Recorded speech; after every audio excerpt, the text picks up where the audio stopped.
Les marins ne sont pas tous taiseux. Sur l'événement Route Pêche, en tout cas, ils dévoilent les arcanes d'une filière habituellement à l'abri des regards.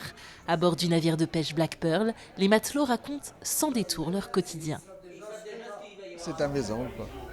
Et c'est, voilà, tu apprends à cuisiner, tu apprends à piloter le bateau, tu apprends à travailler le poisson, tu apprends tout, quoi. C'est ta maison. De toute façon, on est une famille. Dans 12 jours, on habite ensemble, quoi. Ça, si, c'est important, ça fait plaisir quand même. Au moins, ils viennent voir comment on travaille un peu, tu vois, dans quelles conditions tu vis, quoi, à bord d'un bateau. Tu vois. Et ça fait plaisir, c'est vrai. C'est la première fois qu'on le fait à bord de ce bateau, mais ça fait plaisir. Je suis content. Voilà. Du bateau à l'assiette, il y a une étape incontournable et pourtant bien obscure dans l'esprit de beaucoup, la fameuse criée.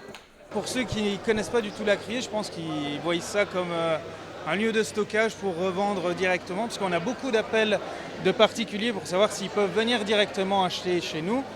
Et ils ne se rendent pas compte qu'en fait, il y a tout un système avec les poissonniers, les marailleurs, avant la mise en place sur les étals. Une fois que c'est débarqué ici chez nous, c'est placé en stockage, trié par une équipe la nuit. Des lots selon les espèces et les tailles sont constitués avant la mise en vente vers 4 heures du matin pour les grossistes et les poissonniers. Elles fonctionnent selon le système des enchères montantes. Dès que le lot a été validé pour la vente, le système d'enchères va descendre jusqu'à ce que quelqu'un va appuyer sur le boîtier.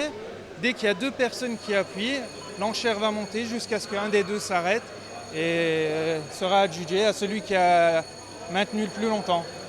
Les lots sont ensuite expédiés dans toute la France, voire en Espagne, avant de se retrouver sur les étals.